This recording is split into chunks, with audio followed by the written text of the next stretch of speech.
এবার একটু শুনবো যে রাসূলুল্লাহ সাল্লাল্লাহু আলাইহি ওয়াসাল্লাম কদরের রাতগুলোতে কি কি ইবাদত করতেন। আমি খুঁজে 5টা আমলের কথা পেয়েছি বিশেষভাবে, কমন যে আমলগুলো সেগুলো তো ছিলই, বিশেষভাবে 5টা কাজ রাসূল সাল্লাল্লাহু আলাইহি ওয়াসাল্লাম এই কদরের রাতে করতেন। 1 নম্বর কাজ হচ্ছে তিনি সারা রাত জেগে ইবাদত করতেন এবং পরিবারের লোকদেরকে ঘুমোতে দিতেন না, উঠিয়ে দিতেন। বছরের অন্য কোনো সময়ে সারা রাত জেগে ইবাদত করার কোনো নজির রাসূল সাল্লাল্লাহু আলাইহি ওয়াসাল্লামের জীবনে ছিল না। সব রাতে ঘুমাতেন। আম্মা জান আয়েশা রাদিয়াল্লাহু তাআলা আনহা বলেন, ইযা দাখালাল আশরু আহিয়াল লাইলা ওয়া আইকাযা আহলা ওয়া জাদ্দা ওয়া শাদ্দাল মিজার। রমাদানের শেষ দশক যখন আসতো রাসূল সাল্লাল্লাহু আলাইহি ওয়াসাল্লাম সারা রাত জেগে ইবাদত করতেন। পরিবারের সদস্যদেরকে জাগিয়ে তুলতেন, স্ত্রীদের ঘুমাতে দিতেন না, জাগিয়ে তুলতেন। ফাতেমা রাদিয়াল্লাহু তাআলা আনহার ঘর পাশেই ছিল, তাদেরকে যে জাগাতেন এবং নিজে সারা রাত ইবাদত করতেনই। জাদ্দা ওয়া শাদ্দাল মিজার, খুবই বলিষ্ঠ ভাবে, খুব মজবুত ভাবে কোমরে গামছা বেঁধে নামার একটা এক্সপ্রেশন এখানে দেয়া হয়েছে। মিজার, ইজহার মানে হচ্ছে বাংলা করলে হয় লুঙ্গি। লুঙ্গি আমরা যখন খুব শক্ত কোনো কাজ করতে যাই তখন তারা কি করে, খুব টাইট করে লুঙ্গিটা বাঁধে। তার মানে বোঝানো হচ্ছে রাসূল সাল্লাল্লাহু আলাইহি ওয়াসাল্লাম কোমরে ভালো করে লুঙ্গি বেঁধে বা গামছা বেঁধে আটগাট বেঁধে নামতেন শেষ 10 দিনের জন্য। এই সময় তিনি মানে কাউকে কেমন যেন চিনতেন না, সবসময় ইবাদতে মগ্ন থাকতেন। এটা আমরা করতে পারি যে শেষ 10 দিনে, আর যেহেতু 3 দিন বাকি, আমরা একটা স্পেশাল প্ল্যান করতে পারি যে আমরা আমাদের সর্বোচ্চটুকু উজাড় করে দিয়ে লাস্ট 10 ডেজ অফ রমাদানের এই বরকত আমরা হাসিল করব, এটা যেন আমাদের মিস না হয়। তাহলে এটা আমরা একটা পেলাম। 2 নাম্বার হচ্ছে ইতিকাফ করা। রাসূলুল্লাহ সাল্লাল্লাহু আলাইহি ওয়াসাল্লাম রমাদানের শেষ 10 দিন ইতিকাফ করতেন। আমাদের আয়েশা রাদিয়াল্লাহু তাআলা আনহা বলেন, কানা ইয়াতাকিফুল আশরাল আওয়াখির মিন রমাদান। রমাদানের শেষ দশকে তিনি ইতিকাফ করতেন। হাত্তা তাওয়াফাহুল্লাহ, ওনার ইন্তেকালের আগ পর্যন্ত এই অভ্যাসটাই তিনি জারি রেখেছেন। সুম্মা আতাকাফা আজওয়াজুহু মিন বাদে, তারপরে ওনার স্ত্রীরা ইতিকাফ করেছেন। আরেক বর্ণনায় এসেছে ইয়াতাকিফু কুল্লা রমাদান 10 আইয়াম, প্রতি রমাদানে তিনি 10 দিন ইতিকাফ করেছেন। কিন্তু যেই বছর তিনি ইন্তেকাল করবেন সে বছর তিনি 20 দিন ইতিকাফ করেছিলেন। প্রতি রমাদানে 10 দিন, আর যে বছর ইন্তেকাল করবেন সে বছর কয় দিন? 20 দিন তিনি ইতিকাফ করেছিলেন মসজিদে নববীতে। তাহলে আমরা এই রমাদানের শেষ দশকে এটা করতে পারি। 2 নম্বর পয়েন্ট হচ্ছে ইতিকাফ করা। তো আমরা যেন ইতিকাফ করার চেষ্টা করি। ইতিকাফ করতে না পারলে শেষ দশকের রাতগুলো যেন মসজিদে কাটানোর চেষ্টা করি, তা না পারলেও বাসায় যেন এই রাতগুলো আমরা মিস না করি। বিশেষ করে সেন্ট্রাল মস্কে তো অসাধারণ পরিবেশ, এটা হাইলি রেকমেন্ডেড। ইফ পসিবল আপনারা আসবেন, এখানে ইবাদতের চমৎকার পরিবেশ থাকে। 3 নাম্বার হচ্ছে রাসূল সাল্লাল্লাহু আলাইহি ওয়াসাল্লাম এবং জিবরাইল আলাইহিস সালাম যৌথভাবে কোরআন রিভিশন করতেন। খুব ইন্টারেস্টিং। সারা বছর যেটা নাজিল হতো, রমাদানে জিবরাইল আলাইহিস সালাম রাসূল সাল্লাল্লাহু আলাইহি ওয়াসাল্লামকে শোনাতেন, রাসূল সাল্লাল্লাহু আলাইহি ওয়াসাল্লাম আবার জিবরাইল আলাইহিস সালামকে শোনাতেন। সহিহ বুখারীর বর্ণনা, কানা জিবরিলু ইয়ালকাহু ফি কুল্লি লাইলাতিন মিন রমাদান ফায়ুদারিসুহুল কুরআন। প্রতি রমাদানের প্রতি রাতে এসে রাসূল সাল্লাল্লাহু আলাইহি ওয়াসাল্লামের সাথে কোরআন মুদারাসা করতেন। সহিহ মুসলিমের বর্ণনায়, আন্না জিবরিল কানা ইউআরিদুহু বিল কুরআন কুল্লা আমিন মাররা। প্রতি বছর রমাদানে একবার শোনাতেন বা শুনিয়েছেন, যে বছর তিনি ইন্তেকাল করবেন তিনি 2 বার শুনিয়েছিলেন। আরাদা ইউআরিদু মানে এটা ফ্রম বোথ সাইড।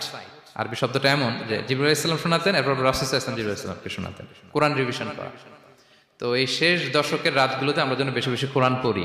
কোরআন তেলাওয়াত, কোরআনিক রিসাইটেশন হতে পারে, কোরআনের অর্থ পড়া হতে পারে, তাদাব্বুরে কোরআন হতে পারে, কোরআনের হালাকায় জয়েন করা হতে পারে। ইন ইটস এনি ফর্ম আমরা যেন কোরআনের সাথে অ্যাটাচমেন্টটা বাড়াই লাস্ট 10 ডেজ অফ রমাদানে। 4 নাম্বার কিয়ামুল লাইল করা। রাসূল সাল্লাল্লাহু আলাইহি ওয়াসাল্লাম কিয়ামুল লাইল করতেন এবং কিয়ামুল লাইল শব্দটাকে রাসূল সাল্লাল্লাহু আলাইহি ওয়াসাল্লাম কদরের সাথে জুড়ে দিয়েছেন। সহিহ বুখারীর বর্ণনায় তিনি বলেছেন, মান কামা লাইলাতাল কদরি ঈমানা ওয়া ইহতিসাবা গুফিরা লাহু মা তাকাদ্দামা মিন যামবি। কদরের রাতে যে কিয়ামুল লাইল করে বিশ্বাস নিয়ে এবং নাজাতের প্রত্যাশা নিয়ে, তার পূর্বের সমস্ত গুনাহ আল্লাহ তাআলা ক্ষমা করে দিবেন। তাহলে কিয়ামুল লাইলটা রাসূল সাল্লাল্লাহু আলাইহি ওয়াসাল্লাম বিশেষভাবে কদরের রাতের সাথে সম্পৃক্ত করেছেন। আমরা যেন প্রতি রাতে কিয়ামুল লাইল করি, লম্বা সময় যেন দাঁড়িয়ে থাকি, লম্বা সময় কোরআনিক রিসাইটেশন করি দাঁড়িয়ে থেকে, লম্বা সময় রুকু, লম্বা সময় সিজদা, স্পেশালি সিজদা। আখরাবু মা ইয়াকুনুল আবদু মির রাব্বিহি ওয়া হুয়া সাজিদ ফাআকসিরু ফিহি দুআ। বান্দা যখন সিজদায় থাকে আল্লাহ সবচেয়ে কাছে থাকে। তো আমরা তো আল্লাহর সবচেয়ে কাছে যেতে চাই এই ক্রিম টাইমটাতে, কি বলেন? আমরা যেন লম্বা সময় সিজদাতে থাকি। কিন্তু আমাদের অনেকের যেটা হয়, নামাজে তাড়াহুড়ো, অনেকের সব ব্যস্ততা যখন নামাজে দাঁড়াই এরকম হয়ে যায়। রাসূল সাল্লাল্লাহু আলাইহি ওয়াসাল্লামের সালাত যদি আমরা খেয়াল করি, বিশেষ করে কিয়ামুল লাইলে এত যে সুন্দর ছিল। আম্মা জান আয়েশা রাদিয়াল্লাহু তাআলা আনহাকে জিজ্ঞেস করা হয়েছিল যে হে আম্মা জান, রাসূল সাল্লাল্লাহু আলাইহি ওয়াসাল্লামের কিয়ামুল লাইল কেমন ছিল, কিভাবে কিয়ামুল লাইল করতেন? তা আম্মা জান আয়েশা দেখেন ওনার এক্সপ্রেশনটা কত সুন্দর। তিনি বলেছেন, ফালা তাসআল আন হুসনিহিন্না ওয়া তুলিহিন্না। রাসূল সাল্লাল্লাহু আলাইহি ওয়াসাল্লামের কিয়াম যে কত সুন্দর ছিল, কত লম্বা ছিল, আমায় জিজ্ঞেস করো না, আমি বলতে পারবো না। আমরা অনেক সময় যখন খুব বেশি চমৎকার কিছু হয় তো আমরা কি বলি, ভাই এত সুন্দর ছিল, আমি বোঝাতে পারবো না। এরকম বলি না যে এত অসাধারণ, আমি বলে বোঝাতে পারবো না। বাংলাতেও কিন্তু আমরা বলি এত চমৎকার, বলে বোঝাতে পারবো না, শব্দের বুননে, ভাষার বুননে আমি ফুটিয়ে তুলতে পারবো না। তা আমাদের আয়েশা এটাই বলেছিলেন, ফালা তাসআল আন হুসনিহিন্না ওয়া তুলিহিন্না। রাসূল সাল্লাল্লাহু আলাইহি ওয়াসাল্লামের রাতের নামাজ কিয়ামুল লাইল যে কত সুন্দর ছিল, কত দীর্ঘ ছিল, লম্বা ছিল, আমায় জিজ্ঞেস করো না, আমি বলে বোঝাতে পারবো না। সুবহানাল্লাহি ওয়া বিহামদিহি। আমরা যেন লম্বা সময় কিয়ামুল লাইল করি। আমাদের আয়েশা রাদিয়াল্লাহু তাআলা আনহা আরো বলেন, কানা ইয়াকুমু মিনাল লাইলি হাত্তা তাতাফাত্তারা কদামা।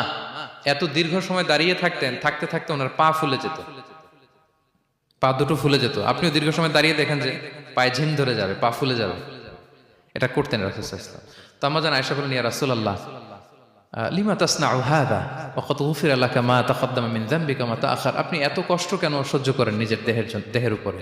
আপনার তো আগের পরের সব গুনাহ মাফ। আদতে তো রাসূল সাল্লাল্লাহু আলাইহি ওয়াসাল্লামের গুনাহই নেই, তিনি নিষ্পাপ। এত কষ্ট কেন করেন? আপনার আগের পরের সবই তো মাফ করে দেয়া হয়েছে, কেন করেন? রাসূল সাল্লাল্লাহু আলাইহি ওয়াসাল্লাম উত্তর করেছেন, আফালা উহিব্বু আন আকুনা আবদান শাকুরা। আয়েশা, আমি কি শুকরগুজার বান্দা হতে পছন্দ করব না? আল্লাহ তাআলা আমাকে তার রহম এবং করমে সব মাফ করে দিয়েছেন, কিন্তু আমি কি শুকরগুজার হব না? আমি কি আমার রোলটা প্লে করব না? আমি কি নিজেকে সঁপে দেব না আল্লাহ তাআলার কাছে জায়নামাজে? তো এটা ছিল সংক্ষেপে রাসূল সাল্লাল্লাহু আলাইহি ওয়াসাল্লামের কিয়ামুল লাইলের ধরন। এভাবে তিনি দীর্ঘ সময় কিয়ামুল লাইল করতেন। আমরা যেন এটা করি। সেন্ট্রাল মস্কে কিয়ামুল লাইল এবছর নিশ্চয়ই হচ্ছে, আমরা যেন অংশগ্রহণ করি। 5 নম্বরে রাসূল সাল্লাল্লাহু আলাইহি ওয়াসাল্লাম দোয়া করতেন।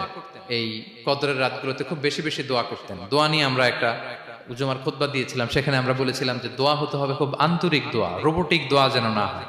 আপনার আবেগ, ভালোবাসা, মনের মাধুরী মিশিয়ে, চোখের পানি মিশিয়ে, অশ্রু সিক্ত করে এই দোয়াটা করতে হবে, তাহলে সে দোয়া আল্লাহর কাছে কবুল হবে। আমরা যেন আমাদের ভাব, আবেগ সব ঢেলে দিতে পারি আমাদের দোয়াতে, আমাদের সেজদায়, আমাদের কিয়ামুল লাইলে। এবং যে কোনো ভাষায় কোরআনিক দোয়াগুলো রেকমেন্ডেড, হাদিসের মাসুরগুলো রেকমেন্ডেড। তাছাড়া আপনার নিজের ভাষায় আপনার কি চাওয়া, আপনার কি আকাঙ্ক্ষা, আপনার মনের কষ্ট, যাতনা সবকিছু আপনি আল্লাহ তাআলার কাছে পেশ করুন। এবং আম্মা জান আয়েশা জিজ্ঞেস করেছিলেন, ইয়া রাসূলুল্লাহ, আমি যদি কদর পেয়ে যাই আমি কি বলবো এ রাতে? মা আদউ, কি দোয়া করব? রাসূল সাল্লাল্লাহু আলাইহি ওয়াসাল্লাম বললেন, তাকুলিন, আয়েশা তুমি বলবে, আল্লাহুম্মা ইন্নাকা আফুউন তুহিব্বুল আফওয়া ফাআফু আন্নী। আয়েশা তুমি যদি কদরের রাত পেয়ে যাও এটা বলবে, হে আল্লাহ আপনি ক্ষমাশীল, আল্লাহ আপনি ক্ষমাকে পছন্দ করেন, আল্লাহ তাই আপনি আমায় ক্ষমা করেন। হে আল্লাহ আপনি ক্ষমাশীল, আপনি ক্ষমাকে পছন্দ করেন, আল্লাহ আপনি আমাকে ক্ষমা করেন। এই দোয়াটা আমরা যেন বেশি বেশি করি। আমার সাথে সাথে সবাই একটু পড়ুন মেহেরবানি করে, আল্লাহুম্মা ইন্নাকা আফুউন তুহিব্বুল আফওয়া ফাআফু আন্নী। আল্লাহুম্মা ইন্নাকা আফুউন তুহিব্বুল আফওয়া ফাআফু আন্নী। হে আল্লাহ আপনি ক্ষমাশীল, আপনি ক্ষমা করাকে পছন্দ করেন, আল্লাহ আমাকে ক্ষমা করেন। আমরা আমাদের নিজেদের ভাষায় অনেক দোয়া করতে পারবো, কিন্তু রাসূল সাল্লাল্লাহু আলাইহি ওয়াসাল্লামের শেখানো দোয়াগুলো এটা হচ্ছে মানে very precise in wording but comprehensive in meaning. এটার অর্থ, এটার আবেদন এটা অনেক বেশি। আমি অনেক 10টা 20টা বাক্য বলে এত সুন্দর কথা মিলাতে পারবো না। রাসূল সাল্লাল্লাহু আলাইহি ওয়াসাল্লাম যেটা শিখিয়ে দিয়েছেন, আগে আল্লাহর প্রশংসা করলাম, আল্লাহ আপনি ক্ষমাশীল, আবারও প্রশংসা, আল্লাহ আপনি তো ক্ষমা করাকে পছন্দ করেন। যেটা আপনি পছন্দ করেন না ওইটা তো চাচ্ছি না, যেটা আপনার পছন্দ, যেটা আপনি করতে ভালোবাসেন, গাফিরিজ যামবি ওয়া কাবিলিত তাওব, আপনি ক্ষমা করাকে পছন্দ করেন, তওবা কবুলকে আপনি পছন্দ করেন, তো সেটাই তো চাচ্ছি আপনার কাছে, আপনি আমার তওবা কবুল করুন, আল্লাহ আপনি আমাকে ক্ষমা করুন। সো এই দোয়াটা প্রত্যেক রাতে যেন আমরা বেশি বেশি করি সম্মানিত